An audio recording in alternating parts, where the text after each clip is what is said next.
Okay, welcome to this video then on comparing the power and conflict poetry from your GCSE AQA anthology. We know this is a tricky question. There are 15 poems and only one of those poems is going to come up in the exam and will be printed in the exam paper.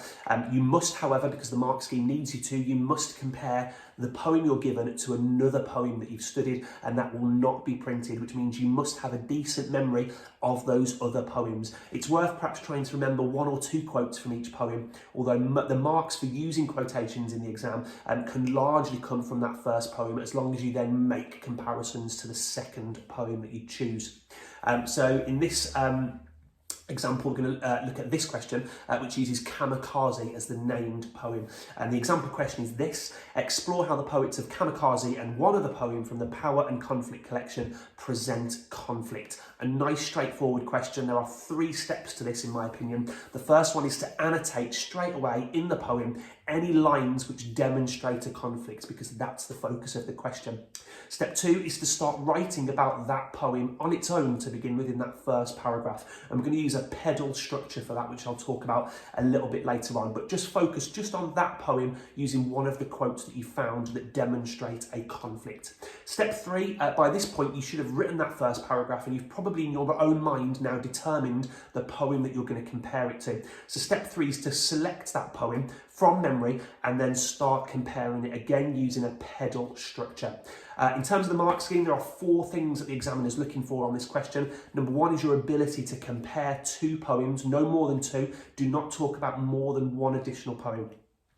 The second thing they're looking for is your use of good quotations. Third thing is your ability to analyse the effect of language or structure in the quotations that you've chosen. And finally, step 4 is to demonstrate your understanding of context, which might include ideas and perspectives as well. So Kamikaze then, by Beatrice Garland. The poem tells the story of a Japanese kamikaze pilot who failed to carry out his suicide mission and instead returned home in dishonour. The poem includes the perspective of his daughter, imagining how she told the story in turn to her own children. So I've chosen my top 3 quotes for this. My first one is this: in the cockpit, a shaven head full of powerful incantations and enough fuel for a one-way journey into history. In this quote, we can see that in stanza 1, we learn straight away how kamikaze pilots were potentially brainwashed through the use of that abstract noun incantations, which means spells. The conflict that he's flying into isn't through choice, that's clear in this quote, and it's reinforced by the word powerful. They weren't just incantations, but they were powerful incantations. The metaphor at the end of the line, one-way journey into history, is also significant because we learn that the conflict he's involved in results in the loss of his own life. His mission is one of suicide. That use of the word history is also important because it alludes to the fact that he may be remembered for the work that he does as a kamikaze suicide pilot. My second quote is this one: and though he came back, my mother never spoke again in his presence, nor did she meet his eyes. The conflict we learn in this part of the text actually is twofold. We've moved away from the conflict of the war and the battle and the kamikaze pilots, but actually now we've got a different sort of conflict. The conflict that he returns to when he gets home between him and his family. That word never is important because it actually shows something of being finite, that he was never going to be welcomed back into the family. There's listing in this quote as well that's used to illustrate the loss of love his family have for him when he returns. And we go on to discover that the neighbours also disowned him, as did the children, who at the time would have known no different. My third quote is this one: and sometimes, she said, he must have wondered which had been the better way to die. In this quote, we've got the modal verb must, which is used to speculate really about whether or not he regretted his decision when he returned. It also signifies that even after a long span of time, he's still disowned and that time has certainly done no healing. The final line in the poem is highly emotive as it brings back into question his decision-making. The phrase compares dying as a kamikaze pilot to how he chose to die, which was as a lonely man with no family or friends around him.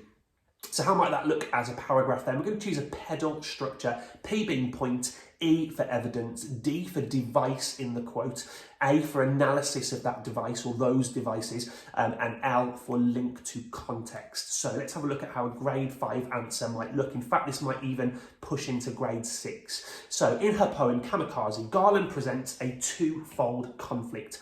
Firstly, the conflict of war and the battles and the kamikaze pilot's mission that he embarks upon. But secondly, a wider conflict when he returns having not completed his mission. This conflict is between him and his family who disown him.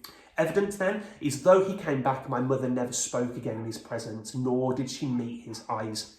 And then the D, we need to identify the devices within that quote, and it's important to identify as many as you can spot. Don't just stop at one, see what else is in that quote that's worthy of talking about. Here, Garland combines the adverb never with a motive listing to illustrate the conflict that he returns to.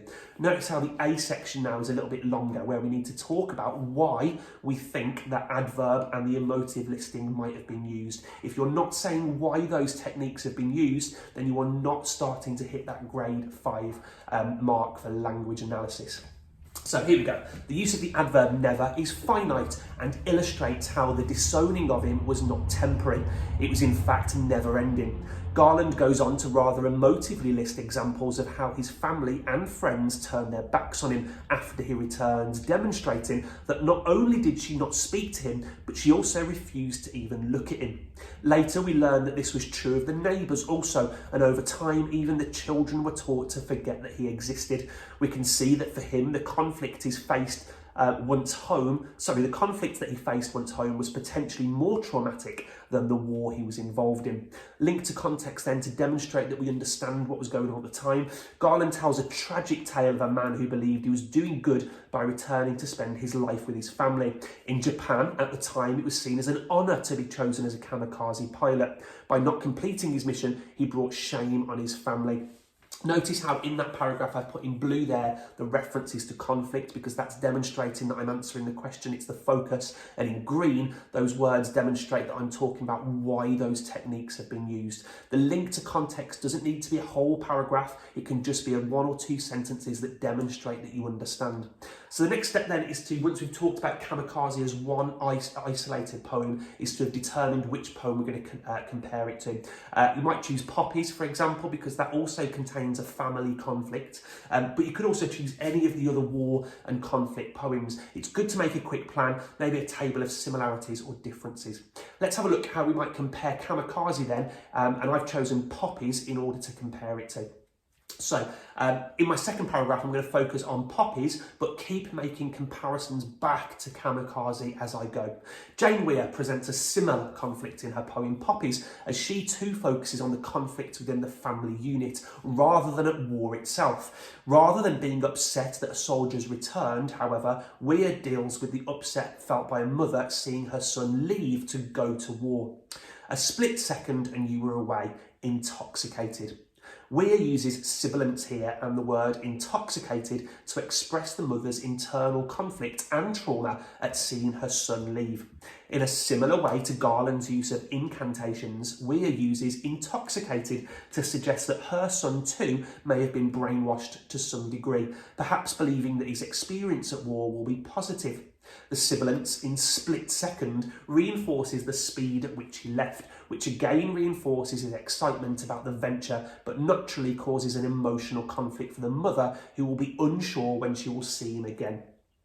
At the time of writing the poem, an inquiry was being conducted into the Iraq War, which was taking place, and suggested that soldiers on the front line were working with faulty equipment and lives were being put unnecessarily at risk. This would have added to the mother's trauma. Notice again in that paragraph how in blue I've mentioned conflict and all those references to conflict to show that I'm still answering the question that I was asked to answer. In green we've got those phrases that talk about why a technique might have been used, and I've added in this one in purple all those references to comparison where I'm evidently comparing back to the previous poem. This answer then would at least get a grade 5, it potentially nudges into grade 6 as well. What I would do now is perhaps use the other 2 quotations that I picked out earlier on and try structuring your own 2 paragraphs in answer to this question using those quotations. More tips and tricks on my Instagram page, Mr. Crawford ENG, and you can head to my website as well, mrcrawfordenglish.com, or succeedinenglish.co.uk for more revision tips and papers as well. Good luck. Laters.